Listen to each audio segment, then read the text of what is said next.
Hello အားလုံးပဲမင်္ဂလာပါကျွန်တော်ကိုချို TV 1 channel နဲ့ကြိုဆိုလိုက်ပါတယ်ဒီနေ့ကျွန်တော် sharing လုပ်ပေးမယ် knowledge ကတော့ကျွန်တော်တို့ social media သုံးပြီးတော့ location ကိုဘယ်လို sharing လုပ်မယ်ဆိုတဲ့ဟာပဲဖြစ်ပါတယ်ဒီ packet မှာကျွန်တော်တို့ social media ကို Facebook Messenger Viber Telegram စသဖြင့်သုံးပါတယ်အဲဒီခါကျတော့အဲ့ဒီ social media တွေအကုန်လုံးမှာကျွန်တော်တို့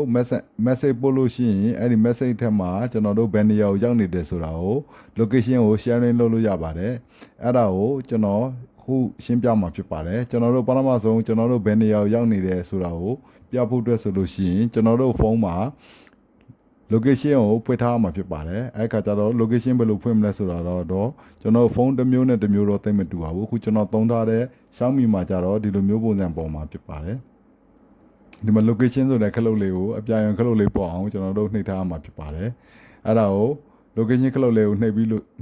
ဆိုလို့ရှိရင်ကျွန်တော်တို့အသုံးများတဲ့ messenger ကိုထဲဝင်လိုက်ပါမယ် messenger ထဲရောက်လို့ရှိရင်ကျွန်တော်တို့ location ပို့ပေးမဲ့သူကို message bar ကိုဖွင့်လိုက်ပါမယ်ပြီးလို့ရှိရင်အပေါင်းလက်ခလန်လေးကိုနှိပ်လဲလို့ရှိရင်ဒီလိုမျိုးပေါ်နေမှာဖြစ်ပါတယ်အဲ့ဒီနေရာမှာ location ဆိုတဲ့ခလုတ်လေးကိုနှိပ်လဲလို့ရှိရင်ဒီလိုမျိုးပေါ်လာမှာဖြစ်ပါတယ်အဲ့ခါကျတော့ကျွန်တော်တို့ရဲ့ messenger သုံးပြီးတော့ location ပို့မလားဆိုပြီးတော့သူကမေးတာဖြစ်ပါတယ်အဲ့ခါကျတော့ကျွန်တော်တို့ allow ကိုနှိပ်ပေးရမှာဖြစ်ပါတယ် allow ကိုနှိပ်ပြီးလို့ရှိရင်ဒီမှာအပြာရောင်စံတန်းလေးပေါ်မှာဖြစ်ပါတယ် file using the app ဆိုတဲ့အပေါ်ဆုံးခလုတ်လေးကိုနှိပ်ရမှာဖြစ်ပါတယ်ပြီးလို့ရှိရင် continue ကိုဆက်နှိပ်ပါမယ် continue ကိုဆက်နှိပ်ပါမယ်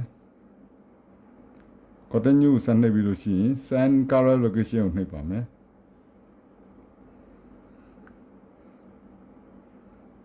ခုဆိုလို့ရှိရင်ကျွန်တော်လက်ရှိရောက်နေတဲ့ location ကိုကျွန်တော် messenger နဲ့တစ်ဖက်လူစီကိုကျွန်တော်ပို့ပေးလိုက်ပြီဖြစ်ပါတယ်ဒါကတော့ကျွန်တော်တို့ messenger သုံးပြီးလို့ရှိရင်ကျွန်တော်လက်ရှိရောက်နေတဲ့ကျွန်တော်တို့ location ကိုပို့တဲ့နည်းဖြစ်ပါတယ်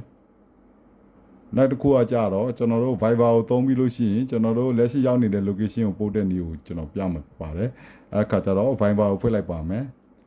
Viber ကိုဖွင့်ပြီးလို့ရှိရင်ကျွန်တော်တို့ Viber ထဲမှာကျွန်တော်တို့ပို့မဲ့လူတယောက်ရဲ့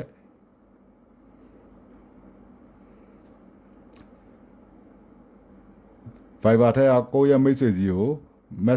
message box ကိုဖွင့်လိုက်ပါမယ်ပြီးလို့ရှိရင်ဒီမှာကျွန်တော်တို့အပေါင်းလက္ခဏာလေးရှိပါတယ်အပေါင်းလက္ခဏာလေးကိုနှိပ်လိုက်လို့ရှိရင်သူ့မှာလည်းဒီလိုမျိုးပေါ်လာမှာဖြစ်ပါတယ် location ဆိုတဲ့ခလုတ်လေးပါတာဖြစ်ပါတယ်အဲ location ဆိုတဲ့ခလုတ်လေးကိုနှိပ်လိုက်လို့ရှိရင်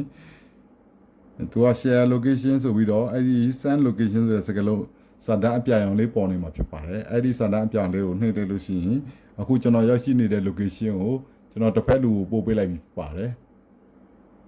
နောက်တစ်ခုကကြတော့ကျွန်တော်တို့ပုံစံတူပါပဲကျွန်တော်တို့ Telegram မှာ location ပို့မယ်ဆိုလို့ရှိရင်လည်း Telegram ထဲဝင်လိုက်ပါမယ်ပြီးလို့ရှိရင် Telegram ထဲမှာကျွန်တော်တို့ message bar နဲ့တစ်ဆက်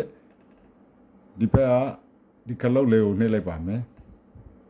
နှိပ်ပြီးလို့ရှိရင်ဒီနေရာမှာကျွန်တော်တို့ location ဆိုတဲ့ဟာလေးကိုနှိပ်ပါမယ် location ကိုနှိပ်ပြီးလို့ရှိရင်သူကလည်းပဲ why using the app ဆိုတဲ့ခလုတ်လေးကိုနှိပ်ပါမယ်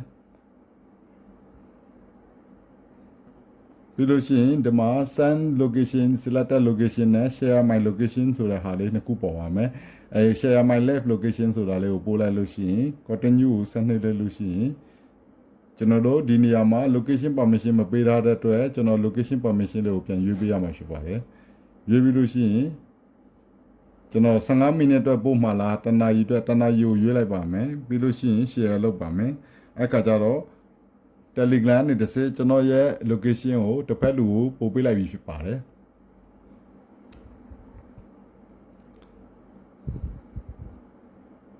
ဆိုတဲ့အခါကျတော့ကျွန်တော်တို့ sharing location ကို sharing လုပ်တဲ့ဟာကိုကျွန်တော် messenger နဲ့လည်းလုပ်လို့ရပါတယ် Viber Telegram တို့နဲ့လည်းလုပ်လို့ရပါတယ်အဲ့ဒီခလုတ်တွေကတော့ share location ဆိုတဲ့ခလုတ်တွေဖြစ်ပါတယ်ပထမဆုံးကျွန်တော်တို့ဖုန်းထဲမှာတော့ location ကိုကျွန်တော်တို့ on ထားမှာဖြစ်ပါတယ် location on ထားပြီးလို့ရှိရင်ကျွန်တော်တို့ messenger chat bar နဲ့တစ်စက်ဖြစ်စေ Viber chat bar နဲ့တစ်စက်ဖြစ်စေ Telegram chat bar နဲ့တစ်စက်ဖြစ်စေတစ်ဖက်လူစီကိုလက်ရှိရောက်နေတဲ့ location ကိုပို့ပေးလို့ရပါတယ်ဗီဒီယိုကိုဆုံးထိကြည့်ပေးတဲ့အတွက်လည်းအားလုံးကိုကျေးဇူးတင်ပါတယ်ခင်ဗျာ